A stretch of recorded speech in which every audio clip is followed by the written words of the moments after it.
d'usage des IA génératives que je vous propose consiste à associer à la fois Blender et Stable Diffusion, l'un des moteurs les plus utilisés aujourd'hui pour la génération d'images, dans un contexte particulier. Dans nos métiers de la post-production, on est souvent amené à créer des maquettes, des prévus, des layouts pour aider les réalisateurs, les directeurs, les superviseurs à donner du sens à la production, définir les flux de travail et pouvoir être efficace.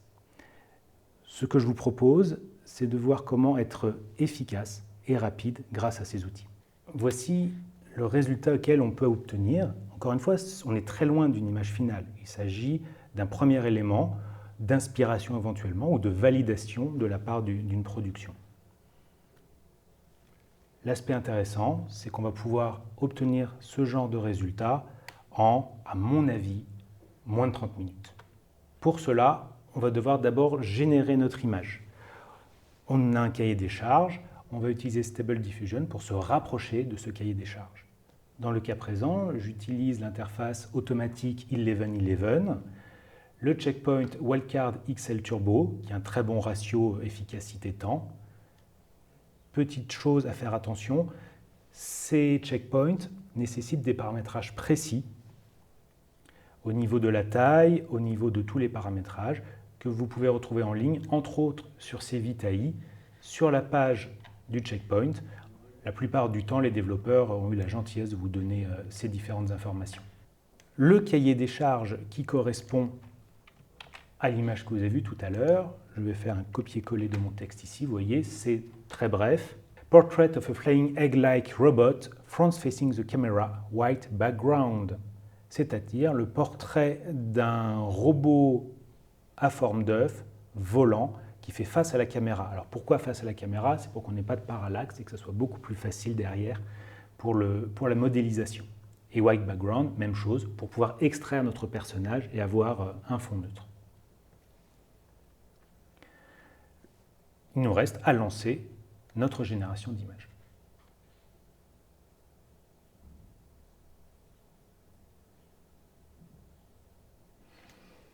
Le cahier des charges est respecté, ce n'est pas forcément ce qu'on veut, et dans le cas présent, vous vous rappelez de la vidéo, il n'y avait pas de bras.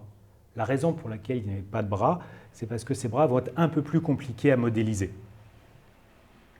À partir de ce moment-là, on va faire des itérations, relancer des générations, jusqu'à obtenir l'image qu'on souhaite. Le fait de pouvoir générer des images différentes à chaque fois est généré par le paramètre que vous avez ici, le seed. Ce seed avec la valeur de -1 indique qu'on va modifier notre image à chaque fois jusqu'à obtenir la bonne. Il n'y a pas de magie dans ce type d'interface. Ce n'est pas au hasard. Si vous rentrez une valeur ici fixe, par exemple, ayant fait un certain nombre de recherches, je peux vous dire que celle-ci va nous aller pas mal. Systématiquement, si on ne change aucun paramètre, on obtiendra toujours le même résultat ou un résultat très proche. Notre image qui correspond à nos critères.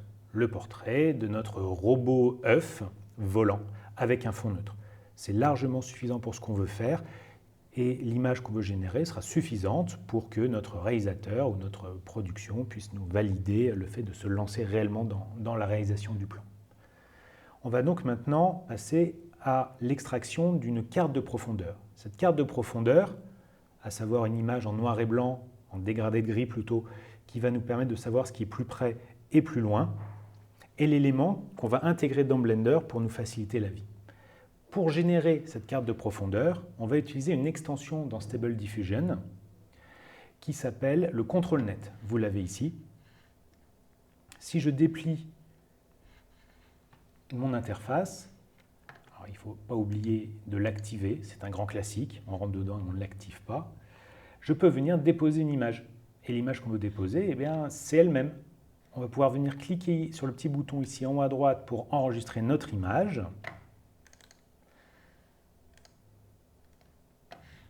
Ouvrir le répertoire de cette image et venir, pourquoi pas, glisser l'image ici.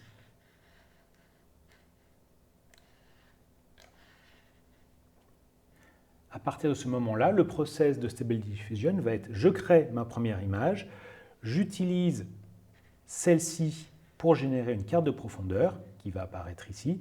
Et cette carte de profondeur, je vais pouvoir la réintégrer dans mon modèle de départ. Lançons maintenant notre génération.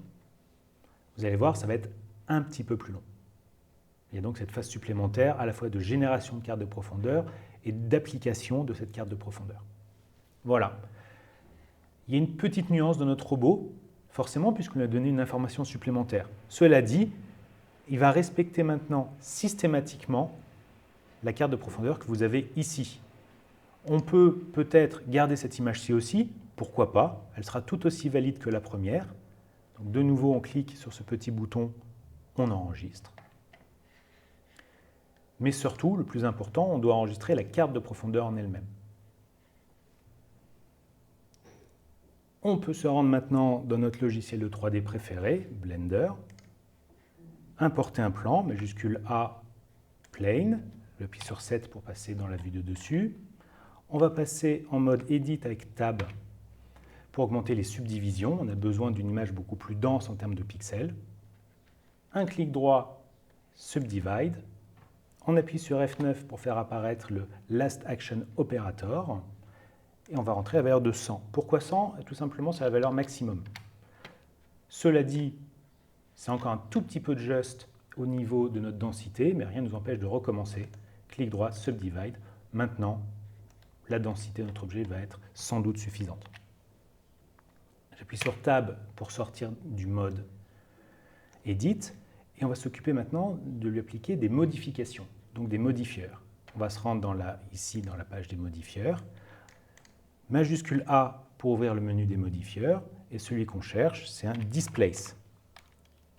Le Displace est un modifieur qui va utiliser une image pour déplacer chaque vertex de notre plan. Ça tombe bien, cette image, on la connaît, on l'a faite, c'est notre carte de profondeur. Si je clique ici, je vais gérer une nouvelle texture. Cette texture, on va aller la chercher. Je vais copier le chemin où se trouve mon image, coller ici. Notre carte de profondeur, on l'ouvre, et vous voyez tout de suite le résultat. Évidemment, il y a encore du travail à faire, mais le principe de base est celui-ci. Créer une carte de profondeur, l'appliquer, puis la travailler. Évidemment, le déplacement est un petit peu fort. On va pouvoir venir le contrôler, non pas dans la texture, mais directement dans le modifieur ici, avec la force, strength. Alors, je ne sais pas, peut-être ouais, ça a l'air pas mal ça. On va essayer cette valeur de 0,3. Notre forme est un petit peu brute de décoffrage. On peut faire deux, trois opérations pour améliorer ça. Le premier, avec un clic droit, c'est de venir en Shade Smooth pour lisser les pixels. C'est déjà beaucoup plus propre. Le suivant, c'est d'ajouter un nouveau modifieur qui va subdiviser tout ce qui existe en termes de géométrie. On revient ici dans la partie modifieur, majuscule A, et on va chercher le Subdivision Surface. Attention à une chose avec ce modifieur, il a un niveau, c'est-à-dire une quantité de subdivision pour le viewport, c'est-à-dire ici, et une autre pour le rendu.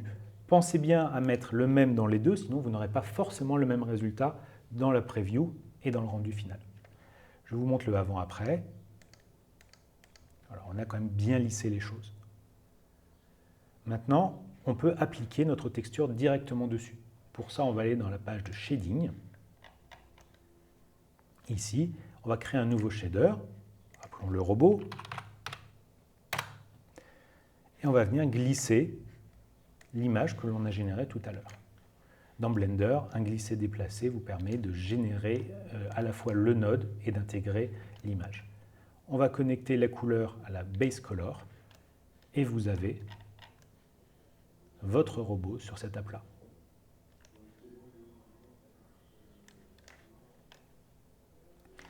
Alors évidemment, le but n'est pas d'avoir ce robot qui sort de cette feuille comme s'il sortait d'une feuille de papier. On va chercher à exclure cet arrière-plan. Pour cela, troisième trajet vers nos modifieurs.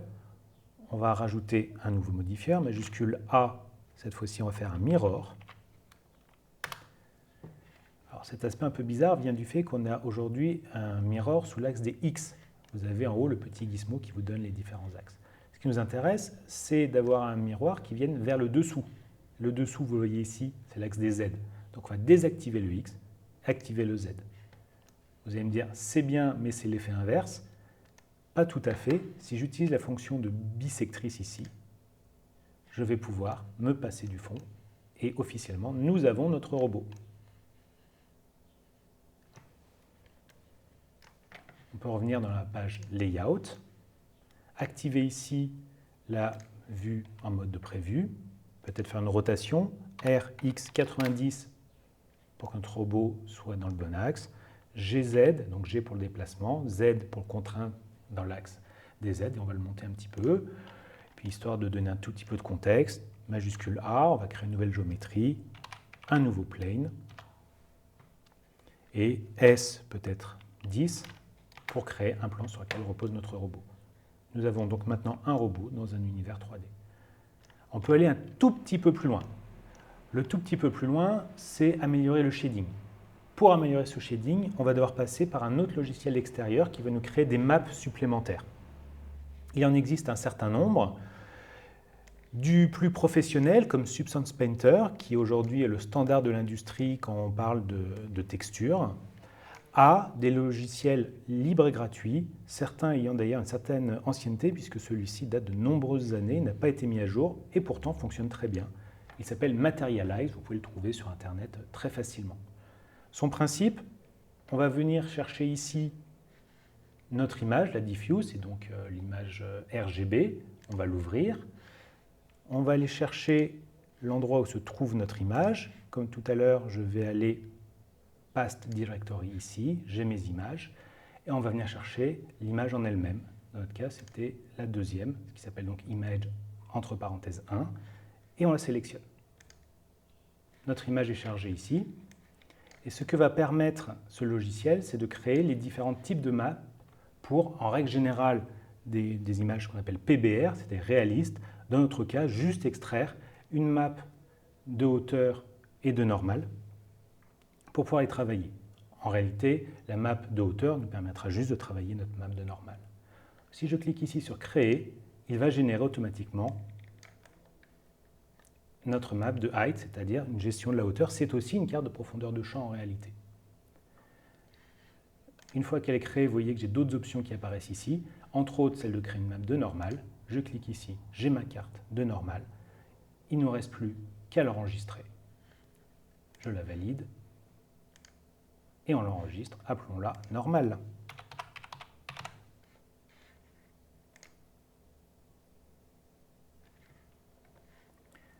Retour dans Blender.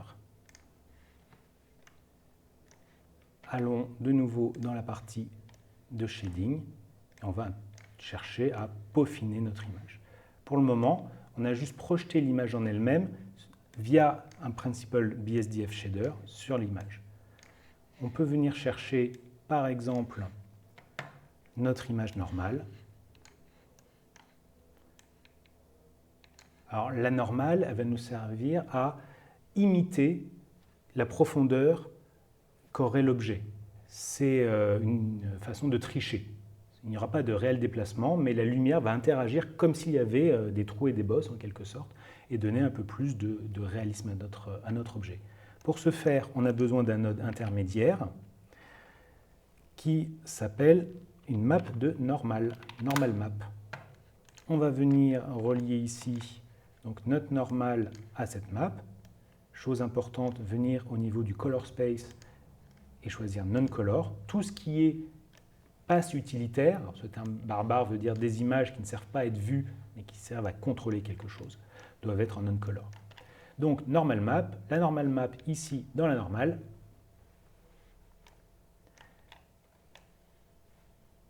Hop, on va pour le moment faire disparaître notre sol pour mieux voir, et vous avez une interaction de la lumière qui va être plus forte. On la voit entre autres ici.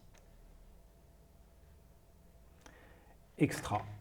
Beaucoup d'autres étapes seraient possibles pour améliorer ça, ce n'est pas l'objet aujourd'hui. L'objet aujourd'hui, c'est vraiment ce fameux layout, faire rapidement et avec la meilleure qualité possible notre objet. Maintenant qu'on a l'objet, il nous reste à créer notre scène. Alors, créer notre scène, ça peut être par exemple générer une map pour le sol. Allons-y rapidement. Je clique ici pour avoir donc un nouveau matériel. On va l'appeler sol. Ce nouveau matériel, on va dire qu'il est métallique. Assez foncé. Et histoire qu'il ressemble quand même à quelque chose, on va lui donner un peu de texture. On peut tricher sur les textures. Pourquoi pas prendre une texture qui est faite pour faire des briques. On va utiliser la sortie Color dans l'entrée Base Color. On obtient ce magnifique effet. Alors, je propose de descendre par exemple les fréquences. Voilà, peut-être augmenter la taille. Oh non, on peut peut-être baisser la taille plutôt. Voilà, pourquoi pas, ça nous fera des petites variations. On va regarder ce que donne notre résultat final. Si je clique ici, je vais avoir une visualisation qui correspond à ce que j'aurai pour mon rendu. Choisissons notre moteur de rendu. Pour le moment, on est en Eevee, qui est le moteur pseudo-temps réel de Blender. On peut même passer en Cycles. Il est suffisamment rapide aujourd'hui pour être utilisé dans ces configurations de layout à une condition, c'est d'utiliser votre carte graphique, à savoir votre GPU ici.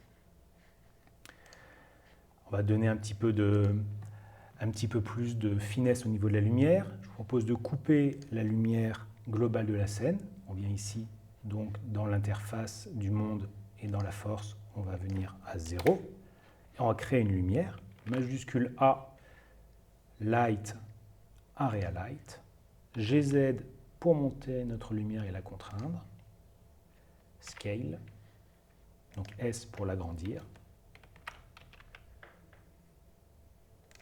On va booster un peu la puissance de cette lampe. On vient ici dans les propriétés. On peut y aller assez franco à mon avis. 100, pourquoi pas. Pas mal. Plaçons notre caméra. Pour placer la caméra, je vous conseille d'aller dans l'affichage animation qui sépare votre écran en deux. La partie gauche, si j'appuie sur 0, je vais passer en vue caméra, à condition qu'il y ait une caméra. Créons notre caméra, majuscule A, caméra. Je vais appuyer sur 1 pour me mettre en vue de face. Et un raccourci, alors un chouïa plus compliqué, en tout cas à trois touches, CTRL ALT 0, qui permet de donner à la caméra la position où vous étiez. J'ai donc bien créé maintenant une caméra, vous la voyez ici. Cette caméra, on peut déjà peut-être l'élever un petit peu, histoire de voir le sol. Dans les paramètres de caméra, je vous propose de venir ici en 24 mm, un champ un petit peu plus large, ce qui va nous permettre de rapprocher encore notre caméra. Petite astuce pour avancer la caméra, si vous venez mettre votre curseur ici dans la partie gauche, que vous appuyez sur G, qui est donc l'option de déplacement, vous appuyez 2 fois sur Z, votre caméra va avancer dans son axe, donc comme un travelling avant.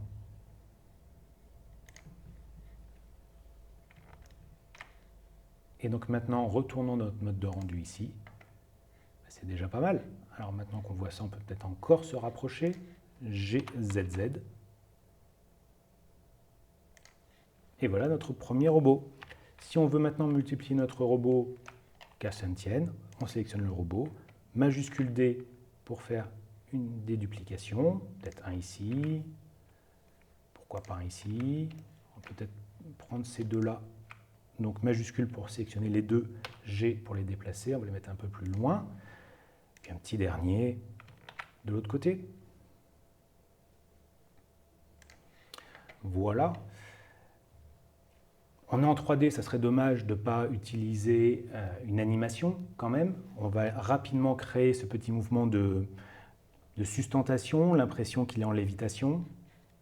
Ça peut se faire très rapidement. On va prendre le premier objet. On va créer une clé d'animation. Alors, si vous étiez familier de Blender avant la version 4.1, vous utilisiez le raccourci I pour créer des clés. Maintenant, ce raccourci est la touche K. On crée une clé donc de Location. Dans le panneau en bas, on va se diriger vers la partie Graph Editor, qui est le seul endroit où on a accès aux modifieurs. Choisissons notre Z-Location, donc le travail vers le haut, et on a un modifieur parfait pour ça, ça s'appelle le Noise. Si je lance la lecture, vous voyez que ça bouge. Alors ça ne bouge pas exactement comme on voudrait. Les deux paramètres principaux vont être le scale.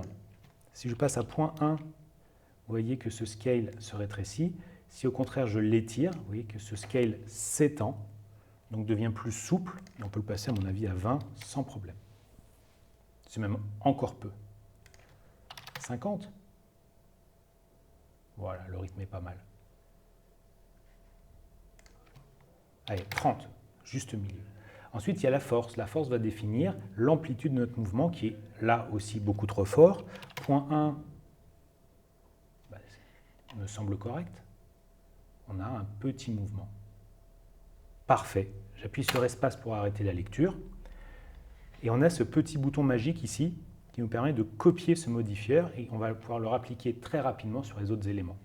Je choisis une de mes copies. On a besoin d'une clé, donc K location. On prend hop, le Z et on n'a plus qu'à coller. Petit souci, si je joue, nos deux objets bougent exactement en même temps. On a besoin de le décaler un peu pour donner un peu de variabilité.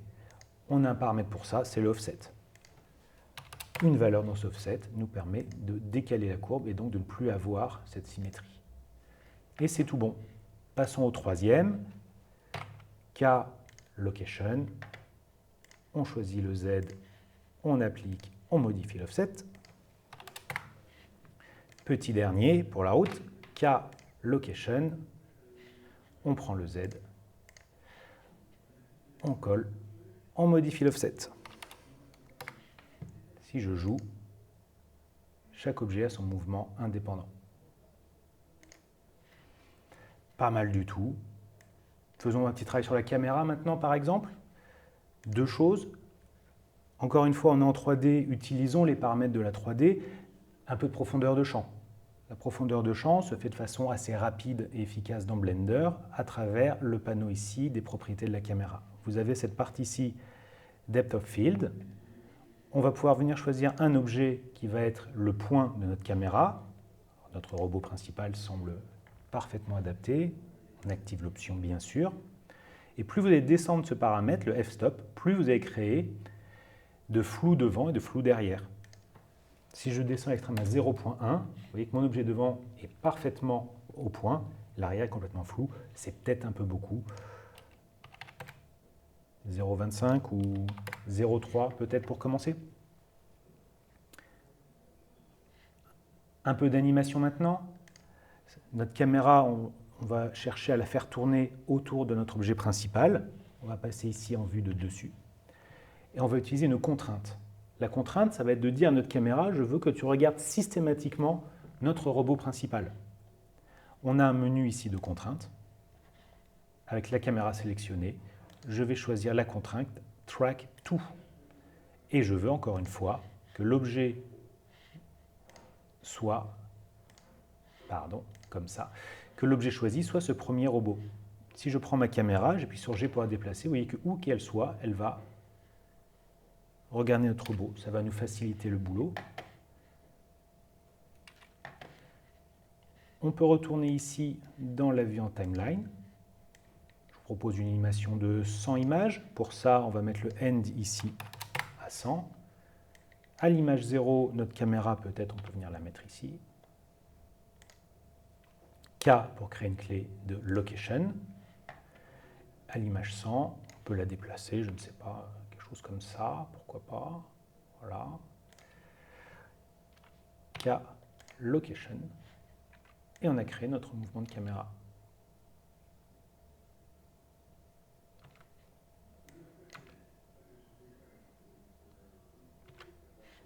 On peut venir activer ici, dans les options du rendu, le motion blur, donc le flou de bouger. Augmenter légèrement, alors encore une fois, on n'est pas dans une recherche de réalisme, mais augmenter le sentiment du mouvement en tous les cas. Et officiellement, on a terminé notre animation. Ce qu'on peut faire à la fin, si on a un cahier des charges précis, peut-être c'était un univers un peu bleuté avec plutôt du haut contraste. On peut terminer par travailler dans la partie compositing. On l'active ici en allant une fois dans le tab de compositing avec le Use Node. On va appuyer sur F12, qui est la même chose que de venir ici et de faire rendu image. On va donc travailler une première image.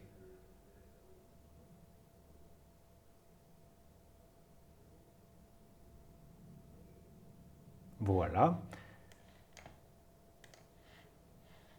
Si on veut voir cette image, on peut venir ici et remplacer le outliner, qui n'aura pas beaucoup d'utilité maintenant, par une fenêtre de prévisualisation.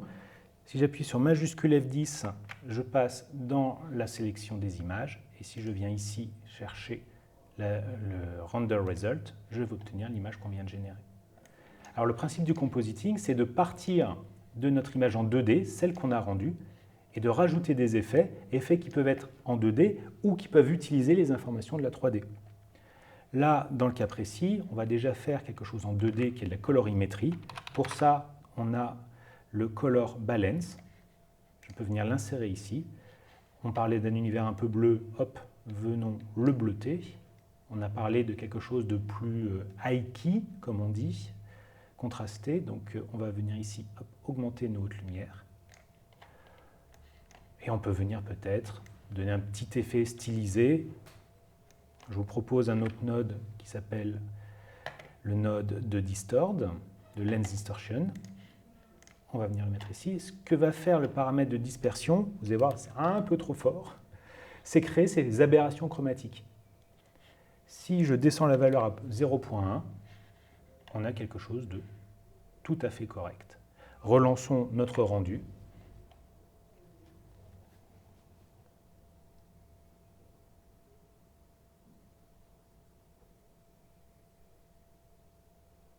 Et voilà notre résultat final. Il n'y a plus qu'à rendre cette animation, la donner à la personne qui en est destinataire, elle va vous faire vos retours et rapidement, on va pouvoir continuer et avancer sur nos projets.